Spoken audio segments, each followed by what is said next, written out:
అయితే ఇప్పుడు బ్రెయిన్ సర్జరీస్‌లో ఎలాంటి టెక్నాలజీస్ మనకున్నాయి? ఇంకా ఎంతవరకు ఎవాల్వ్ అయ్యే ఛాన్సెస్ ఉన్నాయి సార్? ప్రస్తుతానికైతే ఇప్పుడు మనం అడ్వాన్స్డ్ మైక్రోస్కోపిక్ టెక్నిక్స్ యూజ్ చేస్తున్నామండి. కీహోల్ సర్జరీస్ యూజ్ చేస్తున్నాం. అంటే హ్మ్. బ్రెయిన్ మొత్తంగా ఓపెన్ చేయకుండా పూర్వకాలంలో అయితే ఇట్లా మొత్తం పెద్ద ఇన్సిషన్, స్కిన్ ఇన్సిషన్ ఇచ్చి ఇట్లా స్కల్‌ని డ్రిల్ చేసేవాళ్ళు.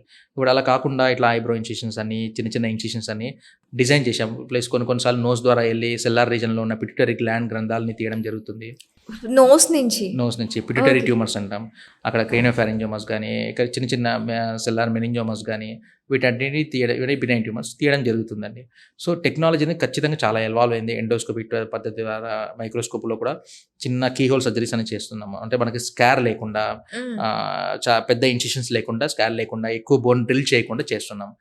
దీనికి తోడు నావిగేషన్ అనేది వచ్చింది. అంటే ఎక్కడ ట్యూమర్ ఉంది, ఎక్కడ లిజన్ ఉంది అనేది పర్టిక్యులర్‌గా నావిగేషన్ గైడెడ్‌గా ఒక చిన్న ఇదిగా స్టీరియోటాక్టిక్ టెక్నిక్ యూజ్ చేసి అక్కడ నీడిల్‌ని పంపించి అక్కడి నుంచి బయాప్సీ తీయడం గానీ, ఒకవేళ లిజన్ తీయాలన్నా కూడా నావిగేషన్ గైడెడ్‌గానే చేస్తున్నాం. ప్లస్ రోబోట్స్ కూడా ఇప్పుడు అందుబాటులో వచ్చాయి. వాటి వల్ల కూడా ఉపయోగం అంటే నావిగేషన్ అది రోబోట్స్ అనేవి కూడా చాలా ఉపయోగపడుతున్నాయండి. ఓకే. ఇప్పుడు ప్రతి ఒక్క పెద్ద పెద్ద కార్పొరేట్ హాస్పిటల్స్‌లో గానీ ఈ ఇవన్నీ ఇప్పుడు అందుబాటులోకి వచ్చాయి.